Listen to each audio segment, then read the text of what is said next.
V-Guard presents कौन जीत रहा है, को पावर्ड बाय सेंसोडाइन एंड विमल। बोलो जुबां केसरी। में 65% आबादी युवाओं की है। युवाओं पर मोदी जी का सबसे ज़्यादा विश्वास है।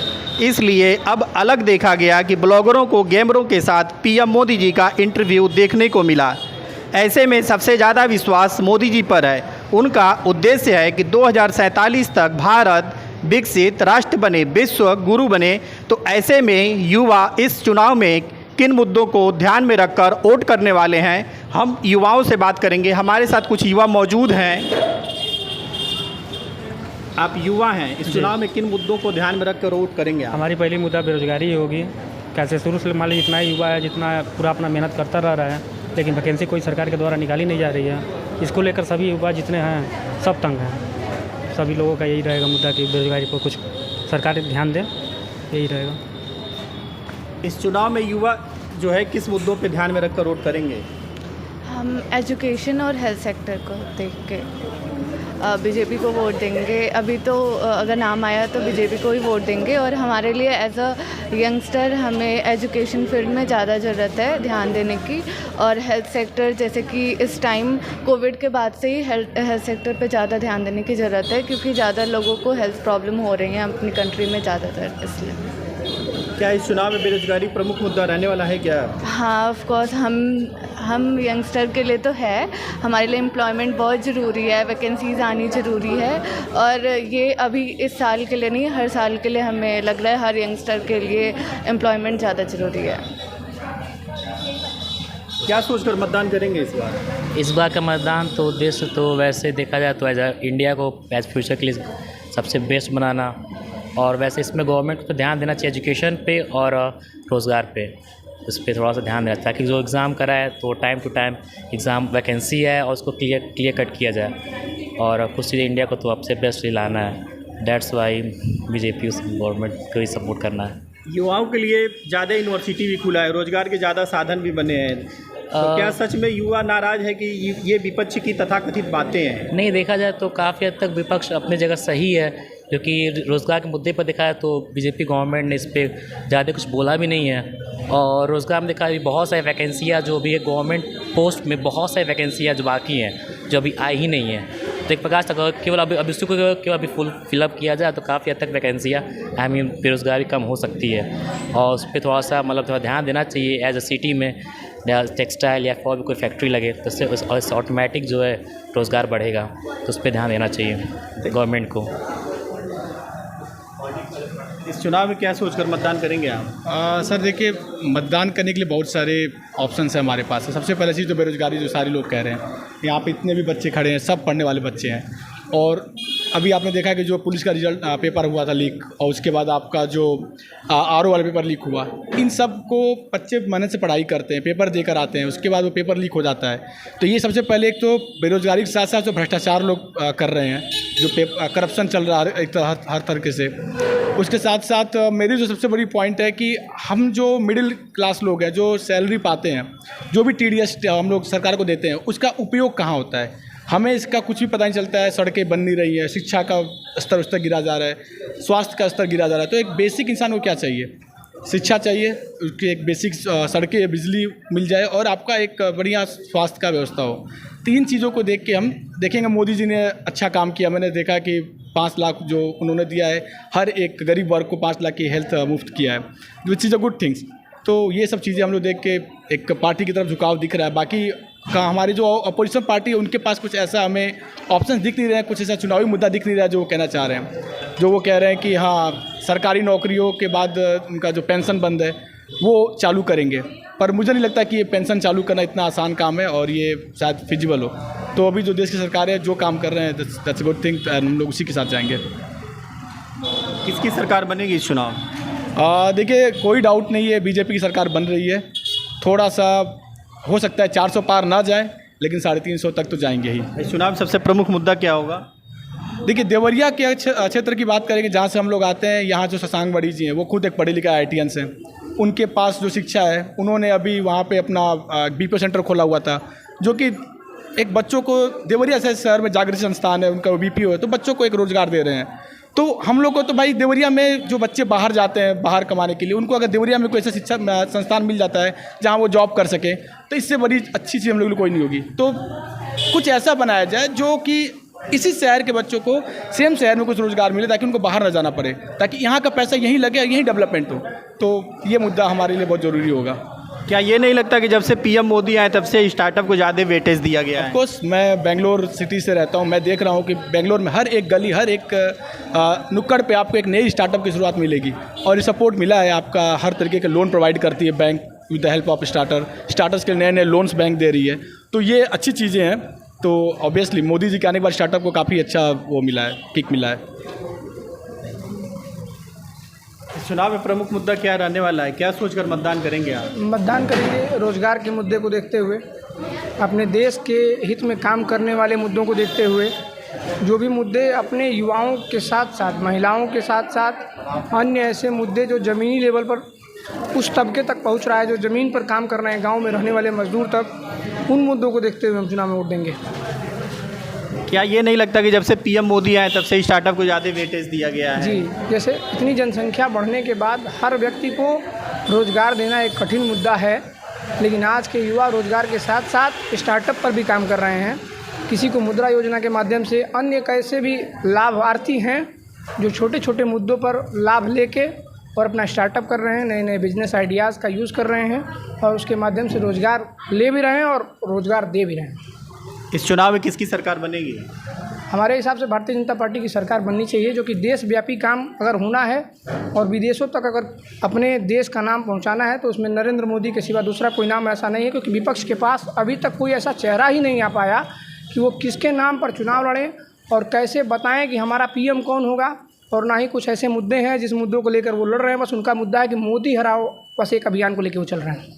विपक्ष कहता है कि बीजेपी भगवान के नाम पर वोट मांगती है, काम के नाम पर वोट नहीं मांगती है। विपक्ष इसके पहले ये भी कहता था कि मंदिर वहीं बनाएंगे, तारीख नहीं बताएंगे, लेकिन विपक्ष को तारीख भी बताई गई कि 22 जनवरी के दिन राम मंदिर की प्राण प्रतिष्ठा में सभी लोग उपस्थित हुए। विपक्ष को न्योता भी भेजा गया, लेकिन अखिलेश यादव वहाँ जाना उचित नहीं समझे। अखिलेश यादव ने कहा कि मैं न्योता ठुकराता हूँ। बड़े बड़े लोगों ने न्योता स्वीकार नहीं किया, क्योंकि उनको लगा कि बीजेपी किसी व्यक्तिगत पार्टी के माध्यम से मंदिर बना रही है, जबकि मंदिर किसी व्यक्ति का नहीं है, ना ही भारतीय जनता पार्टी का है। लेकिन उन्होंने इस मुद्दे को उजागर किया, देश की आस्थाओं के साथ खिलवाड़ न करते हुए, उनकी आस्था को ध्यान में रखते हुए। कार सेवकों की हत्या के बाद उन्होंने ये सोचा कि देश आस्था से जुड़ा हुआ है, उनकी आस्था को ध्यान में रखा जाए। और वहीं नहीं, अयोध्या के साथ साथ बनारस के कॉरिडोर, चाहे महाकाल का कॉरिडोर हो, जहाँ जहाँ भी देश की आस्था से जुड़े सवाल हैं, भारतीय जनता पार्टी की सरकार, मोदी जी की सरकार ने काम किया है, और वो उस पर जनता की आस्था से जुड़े हैं। युवाओं के लिए ज़्यादा यूनिवर्सिटी भी खुला है, रोजगार के साधन भी बने हैं, तो क्या सच में युवा नाराज है कि विपक्ष की तथाकथित बातें हैं? विपक्ष चाहता है कि युवाओं को बरगलाया जाए, भटकाया जाए, लेकिन आज का युवा जानता है। आप पिछले आंकड़े देखेंगे, 2000 के बाद जब से मायावती जी की सरकार रही, उन्होंने भी 80,000 रोज़गार दिया। अखिलेश जी की सरकार ने 2,60,000 रोज़गार के आसपास रोज़गार दिया, लेकिन भारतीय जनता पार्टी ने 7 लाख रोज़गार दिया है। और इसी के साथ आने वाले समय में भी अगर उनकी सरकार बनती है, तो उनके वादे हैं कि हम रोज़गार पर काम करेंगे, युवाओं को स्टार्टअप के साथ साथ सरकारी नौकरियों में भी भर्ती मिलेगी। और सबसे बड़ी गौरवान्वित की बात है कि हमारे यहाँ जो कैंडिडेट इस बार आए हैं भाजपा से, शशांक मणि त्रिपाठी जी, ये सबसे हम लोग के लिए खुशी और गौरव की बात है कि वो सबसे पहले IIT करके हमारे यहाँ आए हैं। और ज़रूर हम लोग को लगता है कि कुछ न कुछ आगे करेंगे हम लोग के लिए देवरिया के हित में, और बेरोजगारी जो मुद्दा हम आपको बता रहे हैं उस पर कुछ न कुछ जो काम करेंगे। किसकी सरकार बनेगी? NDA की बनेगी कि इंडिया गठबंधन की बनेगी? सर, हम तो यही जानते हैं कि NDA की सरकार बनेगी, क्योंकि हमारे यहाँ जो कैंडिडेट हैं उनको पूर्ण बहुमत से हमको दिल्ली में पहुँचाना है। क्या सोचकर इस बार मतदान करेंगे आप? बेरोज़गारी को लेके करेंगे, क्योंकि भाजपा बहुत साल हो गए ऐसे, और स्पेशली तो टीचिंग के लाइन में अभी तक वैकेंसी नहीं आई है यूपी में, इसलिए बेरोजगारी इस चुनाव में प्रमुख मुद्दा रहने वाला है। हाँ। क्या ये नहीं लगता कि जब से PM मोदी आए तब से स्टार्टअप को ज़्यादा वेटेज दिया गया है? हाँ, दिया गया है, लेकिन मेरे लिए हम तो इसीलिए देंगे क्योंकि मेरे लिए तो वैकेंसी पहले है यूपी में। युवाओं के लिए ज़्यादा यूनिवर्सिटी भी खुला है, रोजगार के साधन भी बने हैं, तो क्या ये सच में युवा नाराज है कि विपक्ष की तथाकथित बातें हैं? युवा नाराज है वैकेंसी को लेके। बेहतर प्रधानमंत्री कौन रहेगा? अब ये तो हम नहीं बता सकते ना, ये तो वर्क बताएगा। किसकी सरकार बनेगी इस बार? ये नहीं पता। क्या सोचकर मतदान करेंगे? यही कि इस बार मोदी ज़्यादा वैकेंसी लाएं, क्योंकि देखा जाए तो युवा इससे बहुत नाराज़ है। यही चीज़। क्या सोचकर मतदान करेंगे इस बार? हमारा मतदान करने का मोटिव अनएम्प्लॉयमेंट नहीं है। अनएम्प्लॉयमेंट टारगेट इस वजह से हम लोग नहीं करेंगे क्योंकि हर कोई पढ़ नहीं सकता है। अगर सब लोग कहे सारे युवा को नौकरी चाहिए तो हर कोई पढ़ नहीं सकता है। इसलिए सिर्फ एजुकेशनल फील्ड में एम्प्लॉयमेंट नहीं, थोड़ा अलग जैसे लेबर वर्क हुआ या फिर किसी भी इंडस्ट्रियल फील्ड में अगर एम्प्लॉयमेंट प्रोवाइड किया जाए तो ज़्यादा अच्छा रहेगा। विपक्ष कहता है कि बीजेपी केवल भगवान के नाम पर वोट लेती है, काम के नाम पर नहीं लेती है। अब ये जो वोट धर्म को समझ के देता होगा वो समझे। हम लोग ना ही धर्म को टारगेट करके वोट देते हैं ना समझते हैं। बेरोजगारी अगर कोई पढ़ा लिखा इंसान होगा तो कभी रिलीजन को टारगेट करके वोट नहीं देगा। बेरोजगारी ये बस एक तरह का चुनावी मुद्दा है। क्या सोच के मतदान करेंगे इस बार? देखिए, मेरा मानना ये है कि बेरोजगारी सदैव से ज्वलंत एक मुद्दा रहा है भारत के लिए, वो पिछली सरकार हो या वर्तमान सरकार हो। तो हालांकि जहाँ तक देखा जाए तो 150 करोड़ की आबादी में सबको रोज़गार दे पाना सरकार के लिए नामुमकिन सा है। उसके लिए बहुत सारी योजनाएं सरकार चला रही है और मेरा वोट जो है वो भारत की विदेश नीति, भारत की आंतरिक जो सुरक्षा है, इंटरनल सिक्योरिटी है, वो इस सरकार में काफ़ी हद तक सुधरी है। और हमारे जो मंत्रालय चला रहे हैं मंत्री जो हैं हमारे, काफ़ी बढ़िया से संयमित रूप से काम कर रहे हैं। जैसे कि हमारे नितिन गडकरी साहब हैं, उनका वर्क प्रोफाइल देखा जाए तो काफ़ी हद तक बहुत अच्छा रहा है, काफ़ी उन्होंने काम किया है। उनको देखा जाए तो व्यापक रूप से उनका जो क्या नाम है कार्य देखा जाए तो उनकी कार्यशैली में पॉलिटिक्स कम, कामकाज उनके ज़्यादा आते हैं। तो मेरा मानना यही है कि पूरे होलिस्टिकली इन सब चीज़ों को देखा जाए तो भाजपा एक सर्वश्रेष्ठ चयन होगा सबके लिए। किसकी सरकार बनेगी इस बार? अब तो ये तो जनता तय करेगी भारत की। अभी तो युवा हैं जी, अब मेरा वोट तो पूर्ण रूप से भाजपा को जाएगा। तैयारी करता हूँ, मैं परीक्षा की तैयारी कर रहा हूँ, तो इसलिए बेरोजगारी को ही सोच के वोट करना है। लेकिन अगर देवरिया को देखा जाए, जो कि मेरा क्या कहते हैं संसदीय क्षेत्र है, यहाँ के लिए उचित कैंडिडेट का ही चुनाव करना उचित रहेगा, चाहे वो भाजपा का रहे या फिर वो कांग्रेस का रहे। लेकिन जो देवरिया का विकास करेगा उसे ही वोट देना उचित रहेगा। अच्छा, किसकी सरकार बनेगी? देखिए, बनेगी तो भाजपा की ही सरकार, क्योंकि विपक्ष में कोई चेहरा दिख नहीं रहा है। कि कोई विपक्ष में अगर मजबूत रहता तो कहा जाता कि हाँ कि सरकार में कोई बदलाव हो सकता था, लेकिन विपक्ष मजबूत नहीं है। जैसे कि आप खुद ही देख लीजिए, अटल जी की सरकार थी तो अटल जी की जब कांग्रेस सरकार थी तो अटल जी भी ऐसे ही गठबंधन करके सरकार बनाए थे। अगर इनकी सरकार गठबंधन से बन भी जा रही है तो भी ज़्यादा दिन चल नहीं पाएगी। जैसे अटल जी के साथ हुआ था, ज़्यादा दिन नहीं चल पाए, वैसे इनकी भी सरकार ज़्यादा दिन चल नहीं पाएगी। क्योंकि आप खुद ही देख रहे हैं बिहार में नीतीश जी कितने बार आए गए, अभी भी भाजपा के साथ आए गए हैं। तो फिर उचित है कि बीजेपी ही आएगी जहाँ तक मुझे लगता है। इस चुनाव में बेरोजगारी प्रमुख मुद्दा रहने वाला है। बेरोजगारी तो प्रमुख मुद्दा रहने वाला है, क्योंकि युवा को चाहिए कि आपके पास एक रोज़गार रहे, आपके पास जेब में पैसा आता रहे। भाई रोज़गार रहेगा तभी तो आप काम करेंगे, आपके पास जेब में पैसा आएगा।